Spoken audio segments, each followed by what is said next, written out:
Klase, ang lakas po nito, oh. O, di. Ayan, basang-basa po si Mrs. Sobrang lakas, no?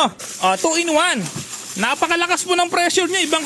Ito yung ating fountain, napakaganda. At hindi lang yon, 2 in 1, no? So, pwede mo siyang i-floating. Ito yung floating niya, hindi yan lulubog. Okay, kahit na lumubog man to, ay safe na safe kasi waterproof ito, maka-repair man, silyado. Okay, so ngayon, ang gagawin po natin, ito ang isang adapter na ilalagay po natin, no? Para maging fountain. Kaya kung meron kang farm na gusto mong agaw attention, agaw at attraction, no?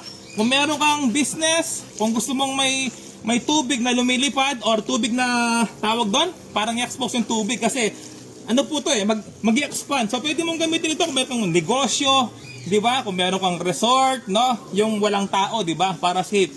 Okay? So eto naman po yung sinasabi ko 2 in 1 na pwede mong ilagay dito para gagawa siya ng water pump or submersible pump. Okay? So, meron pong lock yan. Meron lock yan. Mamaya, subukan po natin. No? Tapos, eto muna ang ating ipapakita. Kung makita po ninyo, napakalaki ng motor niya. No? Kasi, subukan po natin yan. No? Ang haba ng wire niya. Ang haba ng wire niya. No? 1, 2, 3, 4, 5, 6, 7 meters yung haba ng wire niya. Kung gagamitin mo to sa swimming pool, siguraduhin po ninyo walang tao. Kumbaga, agaw pansin lang, agaw attraction, meron kang negosyo, business.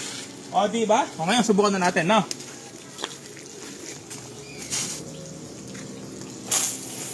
Ayan. Ay, may basa ako. Ayan, mga ka-repairman, no? So, nabasa po yung camera po natin, ganyang kalakas. Ayan, basang-basa po si Mrs. Sobrang lakas, no? Ayan, subukan po natin. Off ko muna. Napakalakas po nito. Pati yung breaker nababasa, oh. Okay, talikod ko muna yung outlet.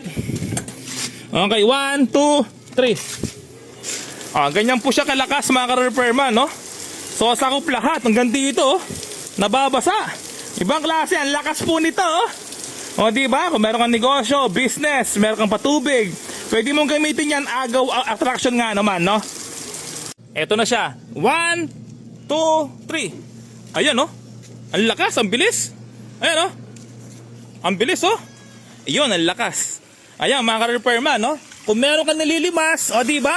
2 in 1. Napakalakas po ng pressure niya, ibang klase, oh. Didos po ito, oh. Pero ang lakas ng labas ng tubig. Oh, talaga solid yung hose niya, oh. Oh, mga ka-repairman, ha? Partida, naka-UP pa dito, oh. Ayan, oh. Ang bilis maubos ng tubig, ibang klase. Eto na siya. 1, 2, 3. Ayan, oh. Ang lakas, ang bilis. Ayan, oh. Ang bilis, oh. Iyon, ang lakas. Ayan, mga ka-repairman, no? Kung meron kang nililimas, o, diba? 2 in 1. Napakalakas po ng pressure niya, ibang klase, oh. Didos po ito, ha? Pero ang lakas ng labas ng tubig. Oh, talaga solid yung hose niya, oh. Oh, mga ka-repairman, ha? Partida, naka-UP pa dito, oh. Ayan, oh. Ang bilis maubos ng tubig, ibang klase.